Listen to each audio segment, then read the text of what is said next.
In a world that moves fast and demands louder, there are men who think deeper, feel more, create from the quiet places within.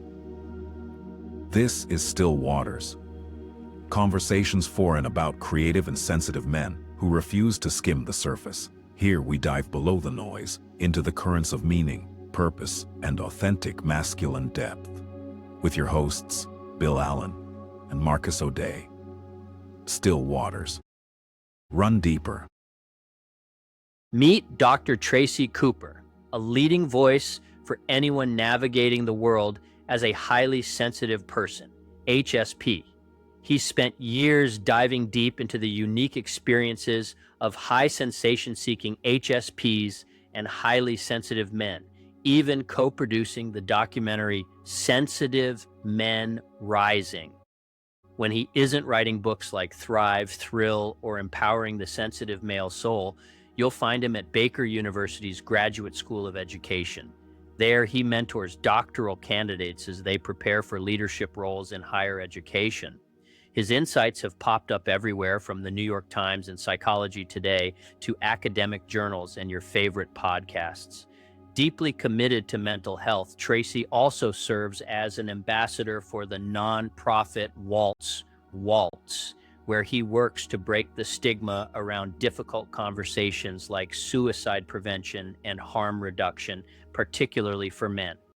Currently, he's busy training the next generation of therapists and coaches through a 7-week program focused on high sensation seekers, all while putting the finishing touches on the second edition of his book, Thrill.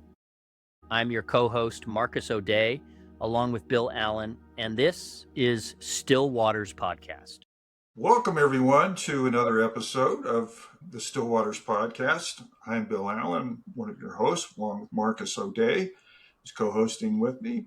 Today we have, and this is a treat, we have Dr. Tracy Cooper with us, and today we're going to focus on creativity, high sensation seeking, and some of the attributes of highly sensitive people. And fortunately for us, Dr. Cooper is an expert in all three of those areas. So welcome, Tracy. Welcome to the show. Thanks so much, Bill and Marcas, for having me, and I look forward to our discussion today. Go ahead. You? Okay. Sure. Before we get started, Tracy, I think this might be helpful for our audience, is to have some foundational definitions for a couple of terms before we start asking questions and diving in.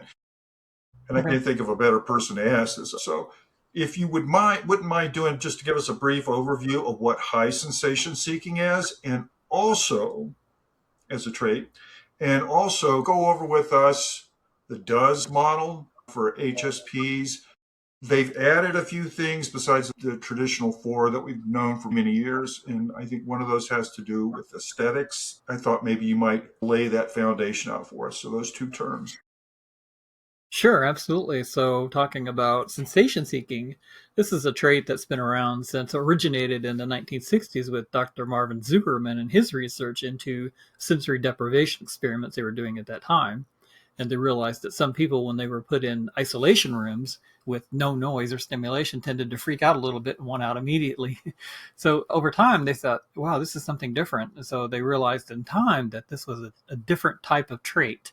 And he refers to it as a personality trait, though he also looks at it as genetic. So it has a genetic component to it. So sensation seeking in his conceptualization, and it's been researched since that time quite extensively and applied across the board to things like addictions and criminality, as well as risky behaviors. And it has 4 main aspects to it. The first of which is thrill and adventure seeking. And this is the one that most people tend to associate with sensation seeking because it just tends to follow logically in a way. So thrill and adventure seekers tend to do things that provide an adrenaline rush, that dopamine rush in the brain, and what's called the pleasure pathway of the brain. So we get those little spurts of dopamine when we do something that's thrilling or exciting, particularly at a physical thrill. So think of people that like to drive very fast, for instance, or like to do crazy things that are more like stunts in a way, like jumping out of planes, parachuting, or bungee jumping, or, my gosh, imagine any of those things that provide a physical rush. That's thrill and adventure seeking. The second aspect of the trait is novelty and new experience seeking, and more people might identify with that when you think of that, because if you like new experiences, if you like novelty, if that kind of thing is important to you, you might be higher in sensation seeking. So you like maybe you like trying new foods, maybe you like traveling new places. Maybe that just really is a driver for you of the way that you experience life. The third aspect is it's called boredom susceptibility. So we found that not only those people wanted out of those really quiet rooms, but that they were susceptible to boredom, that they tended to not do as well in repetitive situations, uninteresting situations, and situations that were low stimulation, that were not within their optimal range of stimulation. So that's kind of boredom susceptibility. We don't do well with long-term projects necessarily. We don't do well with situations that are repetitive, uninteresting. That sounds shallow on the surface, but that is how sensation seeking works. If you're higher in sensation seeking, that boredom susceptibility really feels like a physical pain in a way. The fourth aspect of the trait of sensation seeking is disinhibition. So if you think of inhibition as like, I don't want to try anything, or I want to be very cautious about trying things, disinhibition is the opposite of that. So seeking things like social thrills, whatever form that may take, is disinhibition. So it may be attending parties, it may be doing things that are outside your normal parameters for the sake of having the experience itself. And that's what sensation seeking really is. You're willing to do those things, whatever they are, that seem exciting and new and novel and interesting, maybe even a little bit outside of your norm, because that's going to be an interesting experience for you. That's going to be a new experience. And you get a little bit of a rush from doing that. And so there's that reward that comes with it because you feel really good after you do something like that. So the encouragement is there to do more of it. It has a biological basis. When you look back at our time as hunter-gatherers, you needed those people that were willing to go out on the fringe and find new food sources, to see what was out there beyond our own tribe, and to see where the resources were, where the people, the other tribes were. So you needed those exploratory types. I've always thought of it as the Star Trek trait in a way, because it really is about going out there where nobody's at, or to see what else is going on, and then getting some kind of a thrill from that. Conversely, when you look at sensitivity, that's a trait, a genetic trait that's been identified as a genetic trait since around the mid-90s with Dr. Elaine Aron and Dr. Arthur Aron, who are both researchers. And so they delineated this trait they called sensory processing sensitivity. And the way they communicated is through the DUS model, though of course, it has been changed a little bit with the HSP R scale now, and we'll talk about that in a second. But the model was something that Dr. Elaine came up with as a way of explaining the trait in an easy to access way. And there are a few more components now. But the D stands for depth of processing. And we know that is strongly associated with people who are highly sensitive. And sensitivity is a continuum. So we know now from some studies that there are three groups of sensitive people, or sensitivity. There's the highly sensitive people that are around 30% of the overall population. There's a middle group that's a vast middle group of around 40%, and then a low sensitive group that are around another 30%. So altogether, you got 100%. But the highly sensitive people tend to be deeper processors. That doesn't necessarily imply deeper thinkers or better thinkers, just that we process everything that happens to us more deeply. That leads us to the O in the does, or overstimulation. Because we do process things more deeply, we're more exquisitely sensitive to everything in our environment, more attuned to everything in our environment, more open to everything in our environment. It can cross our boundary for feeling like, oh, wow, I've taken in too much. When you think of a finely tuned instrument like a violin, for instance, plucking the string, you can tell immediately that you're not doing it right. Yeah. It really is like playing an instrument in a way that the overstimulation is one of the negative aspects of high sensitivity when you think of it, because our world is completely overstimulating in just about every way. So people who are highly sensitive tend to have more problems with overstimulation than almost anything else. The E in the does really stands for emotional responsiveness and high empathy. So concurrent with being more open to everything in our environment, we also tend to be more empathetic towards other people. Sometimes it doesn't extend to ourselves, though. We tend to be harder on ourselves in some ways, or not have self-care routines in place. But we are more highly empathetic and understand the plights of other people, sometimes experiencing them as if they were our own. So taking on that pain of other people can have a real downside to it, but can also be a tremendous advantage if you're in a helping profession, or if you're an educator, if you're a healer in some way. Your ability to connect with people is really exceptional. The S in the DOES model really stands for sensitivity to subtle cues.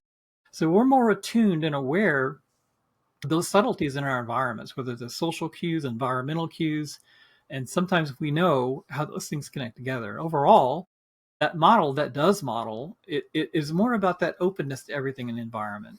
And when you think of it as a trait that evolved over time, it hasn't just been with us since the mid 1990s. It's been with us probably since the beginning of humans, modern humans as we think of them. It's something that aids in survival. It aids in reproduction. It allowed ancient humans to survive better in the wild, in the outdoors. Both of these traits evolved in the outdoors. So placing them in a modern setting is quite an interesting thing to do, because we've created a civilization that primarily focuses around sensation seeking. When you think of Western society especially, it's all extroverted all the time. There's very little inner focus, and sensitivity often gets run over. But that is the conceptualization of both high sensation seeking and high sensitivity. Now, Tracy, let me just follow up with one thing. There are additional components that have been added recently. And there was one about aesthetic sensitivity. Is that what it's called, or something along that lines?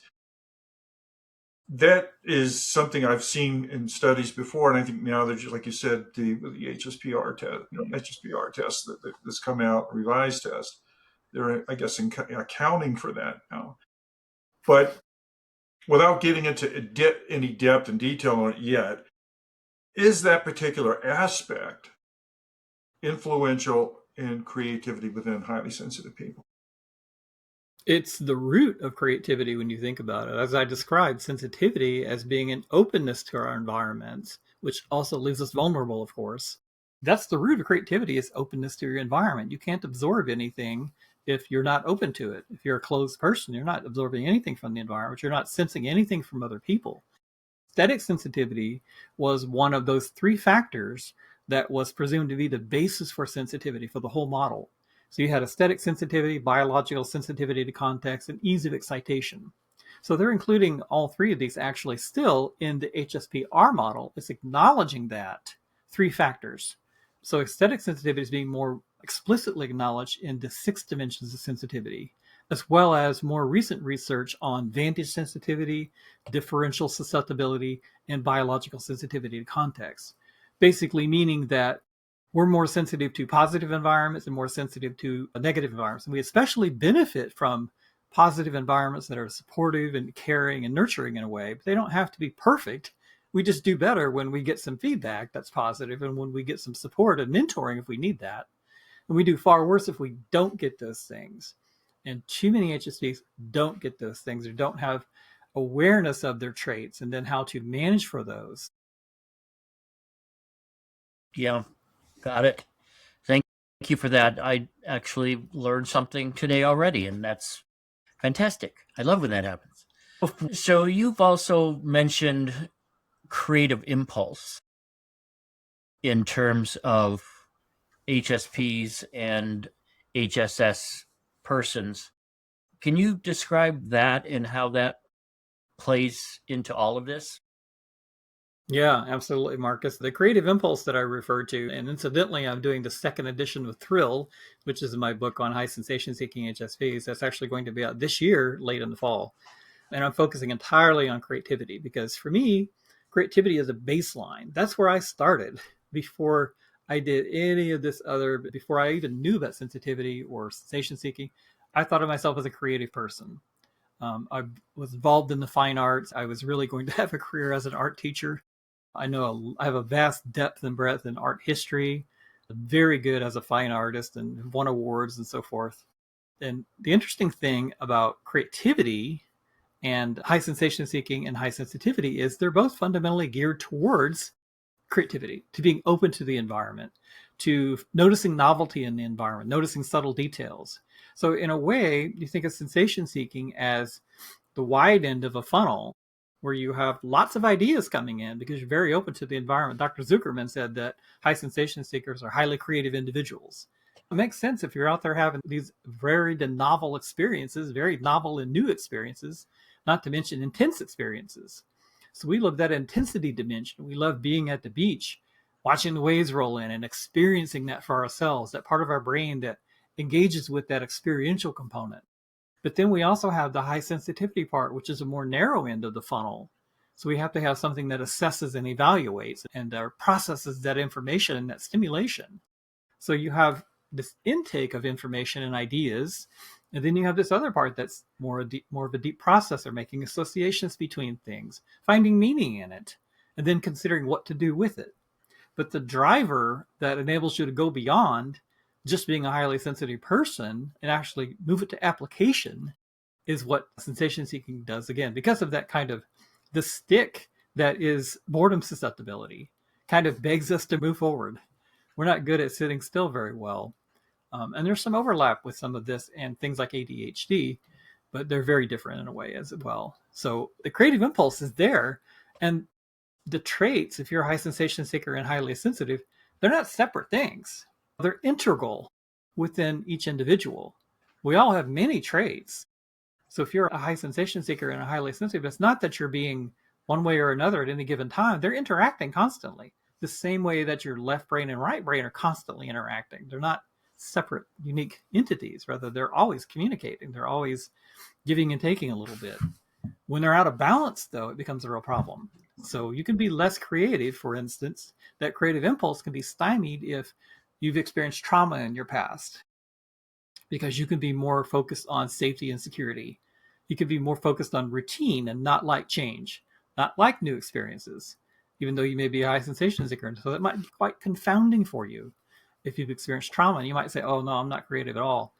But you might be surprised. I've known some people that were traumatized that were amazingly creative in their own way. So it's defining and expanding what we think of as creativity. I wanted to ask you, Tracy, because I know you've spoken about this several times. Was it roughly 30 to 40% of highly sensitive people have high sensation seeking as also a trait that runs together? Is that about right? We know now. Yeah, we know now from our 2023 study that we did called Sensation Seeking and its Relation to or something like that. I should know the name of the article because I'm on it. Our 2023 article, though, found that up to 50% of highly sensitive people may also be high sensation seekers. And Dr. Elaine Aron also advocated for the same thing, that up to half of highly sensitive people might be high sensation seekers. And so that matters only in terms of how that shows up in your life. So you may be one or the other, focusing more on one or the other, but they are integral at the same time. So that's part of the impetus for my work around creativity, and the shift that I'm making going forward is that we have plenty of people out there talking about the pathology of high sensitivity and talking about, here's what you need to do to become aware of it and to cope with it. I'm saying, don't worry about all that. Worry about applying it to something in your life and moving forward, because you can only ever experience each day as it comes. Is there a gradation on high sensation seeking as well? You have some people who are really adventurous and are really looking for novelty anywhere they can find it. And you have other people who are just curious and looking for novel experiences, however small they may seem. It might affect things like romantic relationships, or it may affect everyday things, as opposed to everybody wants to go jump off a cliff in New Zealand somewhere and bungee jump. Right. So is there a gradation of that high sensation seeking? Like you said, HSPs or sensitivity is a spectrum. Is there the same thing with high sensation seeking? There is. And Dr. Zuckerman said that it's a bell-shaped distribution with comparatively fewer people at the low end of sensation seeking, more people in the middle, and then comparatively fewer at the higher end of it. And highly sensitive people that are also high sensation seeking probably tend to be not at the extreme end of sensation seeking, probably more at a moderately high expression, which Zuckerman also said is the healthiest expression of any trait, at a moderately high expression, because then you're not entailing the cost and the penalties that are involved in being an extreme sensation seeker. I just saw yesterday or the day before, there was a man that climbed some incredibly high building, free climbing with no ropes or anything. He did it like in 90 minutes. My gosh, my first thought, that's an extreme high sensation seeker. You know, that's what you get. And those kind of individuals don't necessarily often live long enough to reproduce, though he's probably an exception to that. But yeah, taking extreme risk also entails extreme thrills. So that really pays off for them in that way. They understand the risk, but they're willing to do that to have that thrill of accomplishment and achievement, not to mention the adrenaline rush. Yeah. So yeah, it is evenly distributed. You got those comparatively fewer at the high end, a bigger group in the middle, and a smaller group at the low end of sensation seeking. I think it's a good clarification because a lot of highly sensitive people, they're more cautious, obviously, because that's the way we're wired. But they may, now that maybe some of them are just learning about this, they're thinking, well, maybe I'm not really highly sensation seeking. And I'm glad you clarified that about the middle ground and the middle area, and that's where a lot of highly sensitive people are. So that everybody who thinks or even does the test and finds out that they're over the line in terms of high sensation seeking don't have to feel pressure to do something crazy. It's the novelty that really drives this more than anything else, not so much the extreme high risk. Yeah, exactly. And that's one of the things that I always advocate for and try to explain is that sensation seeking is more than just thrill seeking. It's more than just the crazy things like on X Games and those kinds of things, but rather it's the everyday sensation seeking. It's how you cook something different for dinner you've never tried before. You go to a different restaurant, you take a trip to somewhere you've never been, you watch a show you haven't seen before that looks interesting. For instance, I'm watching All Creatures Great and Small. So plug for that on PBS Masterpiece because they have a 2020 edition that's still running, Oh, and it's amazingly good. And I've seen a few of those episodes from the old series in the 70s, but wow, I'm so intrigued by this, and that's everyday sensation seeking in a way. yeah. So if you're a high sensation, think of yourself that way, and you like novelty, you like new experiences, you have some boredom susceptibility issues, you might even be somewhat disinhibited, and you like some kind of a little bit wild experiences that are out there pushing your own limitations a little bit. Yeah, you might be a high sensation seeker. It doesn't mean that you're an extreme high sensation seeker. Probably not as a highly sensitive person. You're probably cautious. You probably think things through, and you're concerned about things like risk. Though I should mention in our study, we actually found an incongruous study or an incongruous finding that we had to puzzle on a little bit around neuroticism, what we call negative urgency. But we understood that when people are overstimulated, they may feel like a need to do something impulsive to get out of the situation, or they may react badly by that need because they're overstimulated and they're freaking out a little bit. So that's what we attributed it to at the same time. But if you're a high sensation seeking HSP, yeah, it's a matter of understanding it as an integral manifestation, an integral expression within your own body, within your own self. And the way that you can experience the world, you have all these options now that are open to you in a way that you're so open to your environment, you can process things so deeply and they're meaningful for you. So we seek out those meaningful connecting experiences. You found that people who express themselves creatively as sensitive people, you feel that that's a way to control their environment and how they interpret their environment? Is that something that makes sense? That's a great question, Marcus. And I've thought about this often. It's something I'm writing about in the second edition of Thrill is that creativity is something that's with us lifelong. Mhm. It's something that's inherent in all people. Most people will say, unfortunately, I can't draw a stick figure or I'm not creative. Those are cultural messages that they have subscribed to because they feel like they're not good at it or they haven't really worked at it long enough or they've put it aside in favor of doing whatever they think is expected of them. But all people are creative. It's a matter of thinking of it in a different way. And one of the things that you can identify with creativity is the way that we apply it in different ways. So we use it to explore our feelings, to explore what we're experiencing. How many times have you doodled in the margins, drawing things that may not make sense to other people, but to you, they intuitively make sense? Yeah. Maybe in a more modern expression, maybe you're browsing things like Pinterest or things online and you're looking at images. There are an amazing number of places where you can find imagery and you gravitate to certain things for a reason. And maybe those are therapeutic in a way and they allow you to work through some of your concerns or some of what you're feeling. So yes, we do work through it therapeutically, and creativity is the way that we're able to not only de-escalate and decompress from it, but make sense of it at the same time. Even though the art doesn't necessarily, or whatever we're using creativity to apply, doesn't have to be an artistic end product. It could be a fantastic meal you just made for yourself that is something brand new that helped you work through it, Yeah. helped you work through something you were thinking about, the process. But there's the sweet spot for highly sensitive people that are high sensation seeking is the flow experience. That's the sweet spot we need to be in most frequently because that's the optimal range where everything is perfectly in balance. There is that optimal range there. We need to be within that as frequently as possible because that provides us that freedom from overthinking. Right? Time gets suspended and we're focused on the brain actually is not as focused on the task we're doing. It actually shuts down some of the processes in order to bring our capacities to bear to what we're doing. So there's a wonderful sort of suspension of time and reality as we're engaging in whatever our creative act is. And we have to move beyond this idea that it means a painter in front of his easel. Because I actually am a painter and done a lot of oil painting, but it's so many other manifestations. Maybe you're a builder and ideas come to you about how to solve a problem. Uh-huh. Maybe you're just a home cook and you're thinking, oh my gosh, what do I make for dinner? And then I know I'm going to try this.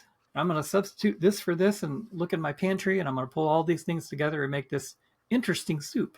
And maybe it works out, maybe it doesn't, but you follow your curiosity and your intuition. And these ideas pop up for you. And as I'm going through this flow experience, other things suggest themselves just magically, but they're not magic at all. They're part of the human experience. And you brought up some, oh, sorry, Bill. Do you want to go ahead? Go ahead. You brought up some very interesting things in what you just said.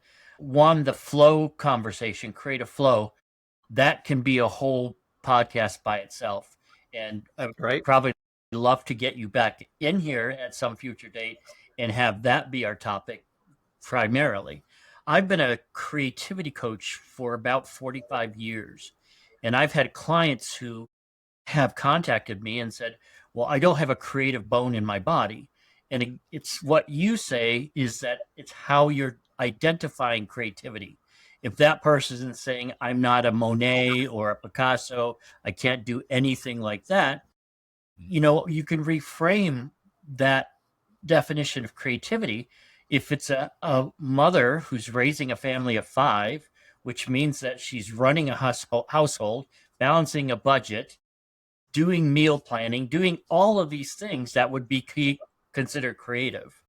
So I like that you address that because it does widen that definition of creativity. And I'm hoping that more people can find that they are indeed creative through what you've just said. So thank you for that. Yeah. Yeah, you're absolutely welcome. And I'm a passionate advocate for it. And I've seen it in my own life. I'm not just something that I'm discussing in a theoretical approach, but I've always been a creative person myself. And I mean that in the broadest possible sense, as well as a specific sense, because I've known it in different ways. I've been multidimensional about it. In other words, I've been a builder and I've looked for ways to solve problems. Oh my gosh, how do I solve this problem? And then while I'm working on it, an idea pops up. Oh, I could try this. Mhm. Sometimes I have to go look at a book or I have to go look online for a video or something. But then sometimes an idea just suggests this is how I finish this part with this material and I use it this way and I try it and see what happens. And maybe I have to experiment a little bit. That's part of the creative problem solving process, which is a known process, right? Yeah. It's something that we can apply not only professionally as an innovator, but you can innovate in your own home. You can innovate in your own relationships. You can innovate professionally. You can innovate in any aspect you like. So creativity is inherent in everything that we do as human beings. I mean, just being born itself is a creative act, an amazing creative act. Mhm. It's still wintertime actually where I'm at in Missouri, and I'm actually planting seeds inside. So I have things like sweet basil and oregano and tomatoes. Little seedlings pop up that I grew from seed in very small little greenhouses under hydroponic lights. And it's amazing to me, the creative process. I took this little seed and planted it and didn't do anything but give it a little water and some warmth and time. And bang, I got a little plant out of it. That's an amazing thing that creativity in life is inherent in this whole proposition of what we're experiencing. Do you agree with the definition of creativity that says that creativity is the act of bringing something into the world that wasn't there before? So like you were saying, the tomatoes and the herbs, or a painting that didn't exist before, or a song or something like that. Do you subscribe to that general definition of creativity? I think it's a good definition in some terms. If you're talking about innovation, I think it especially applies to that. So by me putting a seed in some soil, I don't think that's innovating. That's something that's a known product. But I think there's a beauty in the fact that seed pops open and becomes something beautiful. When it takes so little effort on our part to make that happen. Mm-hmm. Creativity, though, is an fundamental life essence for us. And for us that identify as creative individuals, we know this very well. This is our fundamental core, is this creative essence. This is our life essence itself. This is the energy we feel when we're interacting with the world, and the way that we when we step outside our door, we don't know. We're very open to our environments, and we're absorbing things. And some things we look over, and some things we notice. We notice little details that other people might not notice, like a hayfield that's been freshly cut. We're like, oh my God, look at the color of that stalks of wheat. Now that you can see them, this is a specific color, right? This is a burnt umber color or raw ochre color or whatever it is. Mm-hmm. You get to the point where you can almost think in colors for people that are very associated with painting. But I do that all the time when I'm looking at colors, and the definition of creativity can differ a little bit for each person. Mm-hmm. But yeah, it's bringing something into the world that hasn't existed before. And just to couch it in painting terms, people are intimidated too much when they go into an art gallery or museum. But think of it like this. And there's a wonderful painter named Brian Rutenberg in New York City that's been painting since the 1980s, an amazing painter. And I love his work, and he has a wonderful story. But he said that at its core, painting is an invitation. This painter has made something and invited you to take a look at it and see what he's created. So if you come to it with an open mind, if you think of that of going into a gallery or museum and you see a Mark Rothko, for instance, he's just inviting you to look at something that he's made. And I think that's an incredible thing, because it didn't exist before. And it could only exist through his hands and through his mind and going through his unique filter and screens. That's an interesting point. Is anybody that's been through an art gallery knows is that you can go up to a painting, and what's unique about that experience is that the artist may have had something in mind when they were creating it, but your interpretation of that may be slightly different or maybe drastically different. It changes the way you view it. But it's almost like one of those pictures where you can look at, you can walk around the picture, you can see it in 3D. It takes on different aspects depending on who's viewing it and who's looking at it, which makes art so incredible and so incredibly versatile, and it travels through time really well. I've got a question for you about HSPs now. We talked about high sensation seeking as like the open end of a funnel, which just brings us material and which we can use as building blocks for creativity. But somewhere along the way, the HSP part has to kick in too, which is funneling it through our nervous system and funneling it through how we look at things. I was wondering if you might explain, again, going back to the DOES model, because it's foundational in terms of defining high sensitivity. And we'll just talk about DOES part of it. As it steps through that creative process, what does depth of processing do? Does overstimulation add something to the creative element? How about our emotions and our feelings, and how maybe even our empathy? And then finally, seeing things that other people don't see, sensing that subtle. Is that also like finding where A meets C instead of B, and that's how you look at it in a different way? So the gist of the question is this: funneling it through our nervous system, Tracy, is it like consciousness? By so many neuroscientists say consciousness is an artifact of our brains working, right? It's not something that exists on its own. In your interpretation, once again, going through the HSP nervous system, is it something that's inherently part of us? We're gonna do what we're gonna do. We're gonna create what we're gonna create. Or is it some kind of artifact of our nervous system and how we process things? I know that's kind of a long-winded question, but hopefully you can run with it. I think of the big picture of humans in general, not just highly sensitive people. We've been around since humans and been that 30% the whole time. But if you look at things like the cave painters, Lascaux, and some of these other locations where they found these paintings that were made tens of thousands of years ago. It was inherent in us, not only in things like cave paintings, but in tool making, for instance. There's some caves where they've explored and found exquisitely shaped tools and instruments for when humans were relegated to moving off of the European continent. And this tool making ability was pivotal to us to be able to access the food sources that were available to us near the ocean. And the thing is, the tools are built or crafted to such an extent that they move well beyond functionality and utility to almost a creative expression of what that tool could be.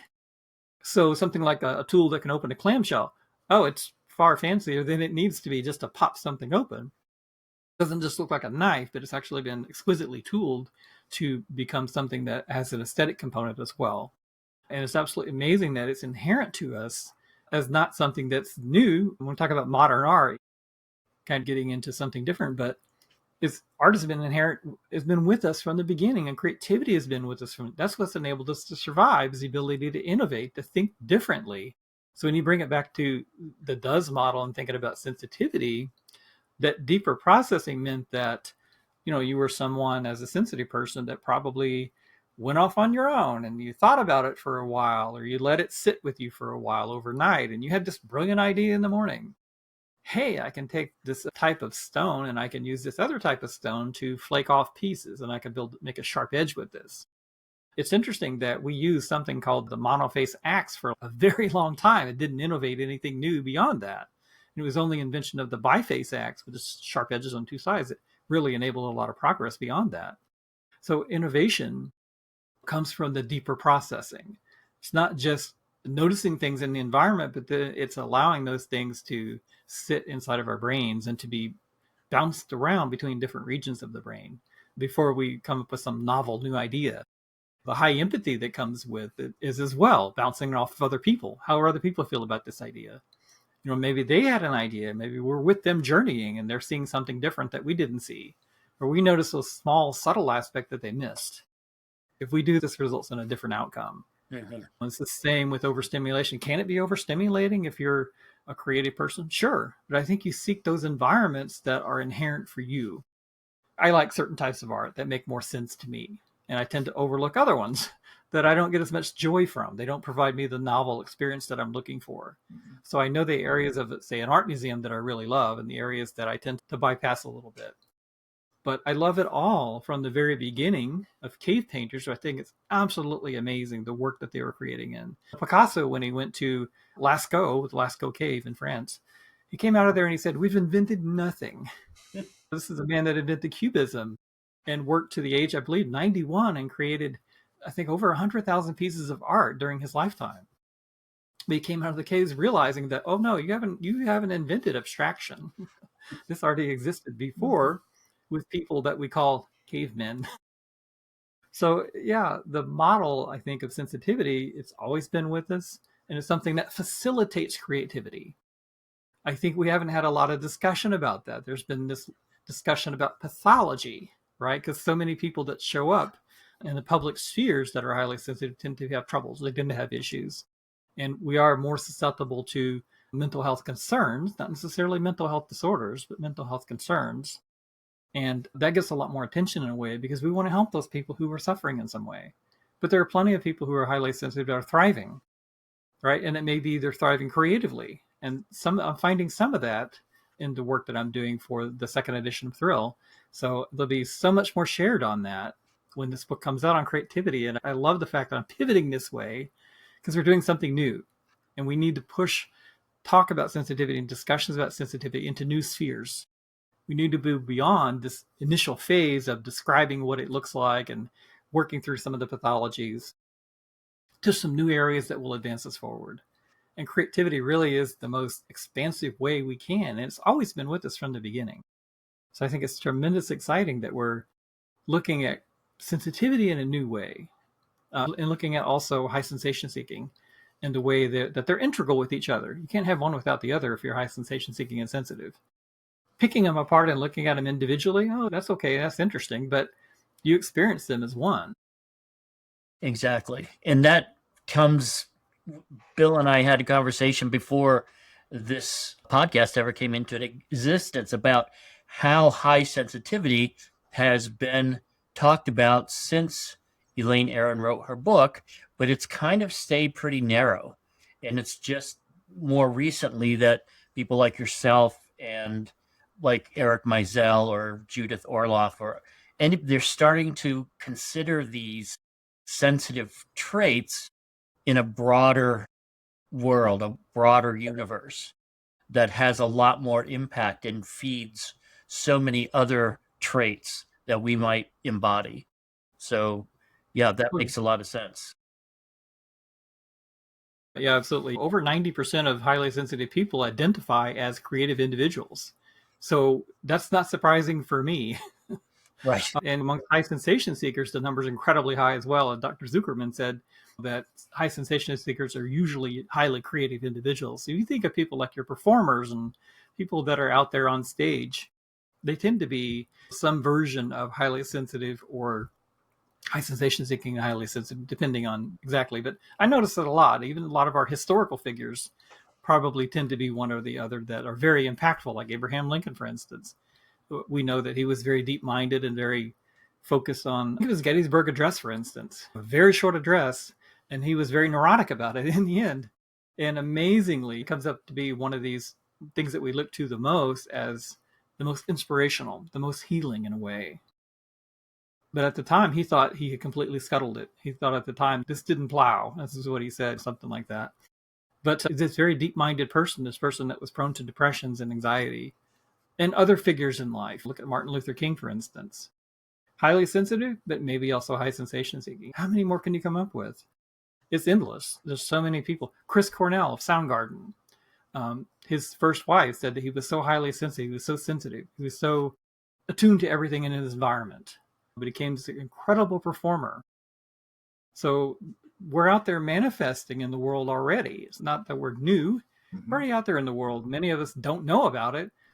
And they don't need to necessarily, but they do need to know what's a problem for them when they overindulge in high sensation seeking, or when they're actually allowing sensitivity to become a real problem for them. Suppressing their natural tendencies toward sensitivity or something like that. Cornell brings to mind Cobain in similar ways. He was very sensitive to his surroundings, and that's what fed his creativity. Do you find that the highly sensitive person are wired to engage with life in creative ways, and that's how we manage our lives? Does that make That's a real prescient discussion, Marcus, and I was just thinking of another performer from the 90s that we got into this grunge discussion. I was thinking of Star and Hope Sandoval. Yeah. I don't know if you're aware of her work, but just this amazing. They called her Queen of the Shy Girls, and she was so amazing and still is. In fact, she was born in 1966, my birth year. I always feel like that's so cool. But no, she was this introverted girl and probably highly sensitive. Probably got some thrill out of performing on stage, even though I saw a description of their performances of Mazzy Star, particularly early on, as they weren't there for the audience so much. It was like an art piece. The audience was incidental because they didn't pay a lot of attention to the audience. Like, she didn't focus on the audience because she was very shy, right? But she had this incredible voice to sing with, and it was this very kind of girlish voice, right? It wasn't like a belting voice. It wasn't a rock voice in a way. But it's interesting. It's got so much texture. So breathy, Yeah. right? So wispy and so eerie. But it's also very refined and very demure. So it's not in your face at all, but you really can sing a note. Oh, yeah, absolutely. Get that message across. And I have Mazzy Star on rotation full time in my house. So many songs go through my head. I've had a fascination with her for a while. And the song California, for instance, I love that song. There's so many songs I love from her. So I think it's innate in us as highly sensitive people to be creative. How that shows up, or how we tend to express that, I think is very different for each person. And I'm always stunned at people who are musical performers, because I think that goes so far beyond most of the other things that we could do with creativity. The way that you're able to connect with people. There's one performance that Mazzy Star did early on at a place called The Bridge, which had a lot of the school for disabled children. Mm. And the way she was connecting with those disabled children, not even really performing for them, but they were reacting in a way, and you could see it. And it's just amazing that the connection they were having. And I think she really played that later on really well. Mm. She understood that connection with the audience and how to play that. And she always had a darker stage. She didn't have a well-lit stage. Right. She didn't want to be center of attention. So a perfect example of a highly sensitive person that's probably also, I don't know, somewhere high sensation seeking, moderate sensation seeking. Hard to say. Anytime you get up in front of a group of people, especially if you're a comedian or something, because you get immediate feedback. They either laugh at your jokes or they don't. And there's a lot of risk involved in that. And especially if you're very conscious of what your performance is and how it's being received. But I think one of the things that makes highly sensitive people so compelled to create is this need to be able to express these big, wonderful, rich textural feelings that we have. And I think that's why so many successful artists are highly sensitive people, because we have the ability to capture those feelings that people feel all the time, whether you're sensitive or not, and put it in some creative outlet, whether it's lyrics, music, art, novel, screenplay, whatever, acting, performance, that people can relate to. And, you know, I always think of, we're talking about performers, Robin Williams to me was, Marcus and I have talked about this, I honestly think he's a poster boy for a highly sensitive man, because of the work, particularly that I enjoyed about him, was his serious dramatic work, which I think really touched his soul. In other words, he was expressing internal feelings, and they were so rich and, again, textural and things that you could feel, and they were so relatable, and that's why people liked that part of him too. The comedy to me was antics and almost felt like it was a defensive mechanism to keep people from being too close to him.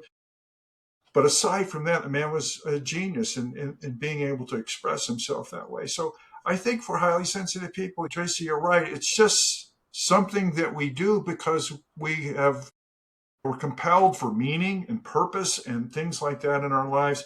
And to be able to express that somehow, some way, I think is a driver for us. I know it is for me, and probably for Marcus and yourself as an artist, need to do that. So I want to wrap this up now. We could go on with this forever. We Great. will no doubt have you back, Tracy, because we've probably got a million things we still need to cover on this. But this is a great primer for highly sensitive people to get an idea about. As you had mentioned earlier in the discussion, you don't have to be Picasso, you don't have to be Michelangelo to be able to be creative and so to fulfill that need inside of yourself to be a creative. So don't worry about whether or not your stuff is going to rock the art world. If it rocks you, then that's really what it's there for anyway. When is your new book out? I want to plug that for you for a minute, because I've always enjoyed your books, and I think all highly sensitive people should pick up Dr. Cooper's library here. But when is the book coming out? We're planning for a release by my birthday, September 10th this year. Okay. So we're well underway. We're into the editing final stages, and this book will be out. And I'm looking forward to and I like the thing you were saying earlier too. Let's start spinning some positive stuff about this trait, because I think we get wrapped up in the ball and chain of, yes, we've experienced life in some rough spots, and a lot of people carry those things as though they feel like that's something they have to bear. It's their cross to bear. But the idea is there's so many good things about the trait, the gifts that it has, the facets that high sensitivity brings to people, and certainly creativity is one of those. And I just want to say thank you for being here, Tracy, and I appreciate your input. Always enjoy talking to you, and we will definitely have you back. Absolutely. We'll come up with something. Right. And you can see across my work, interestingly, at all the various manifestations that my books cover, from highly sensitive men to high sensation seeking HSPs, which is how I help fill in the picture for myself, to my first book on highly sensitive people and career. So I've covered quite a gamut in my own work. And now I'm pivoting as I'm getting close to turning 60 to creativity. I want that to be, it's a full circle for me. Mm-hmm. I came to midlife realizing that, hey, I'm not where I need to be or where I want to be or where I think I can achieve the most. I'm not blossomed yet, right? I'm somebody that I was a little bit of a late bloomer in some ways. And then I found the right vehicles that would get me somewhere and provide opportunities. And then since that time, I've been able to blossom more fully. And I'm still continuing to do that well into what will be considered my early senior years. And I'm looking forward to it because creativity is that baseline for me. And I know it is for so many other people. And we need to expand how people think about creativity and move beyond this idea of artistic product, but rather that it's something that's everyday. So we're talking about everyday little C creativity that anybody can do. And you do it all the time without understanding that it's creativity, but it's worth talking about because it can bring richness and depth and appreciation to your life and gratitude for the fact that of how we can experience this life and how it can be novel and interesting. And though we're talking about highly sensitive people, my focus is primarily on high sensation seeking, highly sensitive people in a way that we integrate those two traits together and look at those as a creative force, as a life essence. Mm-hmm. And then how you tend to express that may be quite different. Maybe you're not an artist. Maybe you're not a performer. Maybe you're a fantastic mechanic. But I tell you what, fixing an engine and changing something on an engine could entail quite some creative to make something happen. And I know that myself because that's something I started working on with my Honda Element was how to fix something. My brother is actually the tool guy, the mechanic guy, but I've learned quite a bit about how to do things and creatively solve problems. So I've employed the creative problem solving process myself in everyday life and in the way that I go about life. It's So I challenge everyone to enjoy your creativity, enjoy this openness that we have as highly sensitive. But also, if you're high sensation seeking, you're that bridge to actually making things happen because we have to move forward. We have to make things happen. So we're the bridge from thinking about it and coming up with cool ideas to actually moving them to application. And people that are highly sensitive that kind of generate a lot of ideas that don't necessarily apply them, maybe you can help them to move across that bridge to application. So we all need to work together in that way, and not only with other people that are highly sensitive, but the whole population. Yep. Because we all live together on the planet, and maybe we can help each other. Agreed. Absolutely. Yep. Well, thank you very much for being here, Dr. Cooper. Definitely will enjoy bringing you back, talking about a lot of things, it sounds like. Oh, but I think flow would be a good one. Yeah, exactly. Oh, that's a great one. The flow experience is fantastic to talk about. Okay. All right. Thank Thanks you. a lot, everybody. We'll see you next time and for another episode of Still Waters Podcast.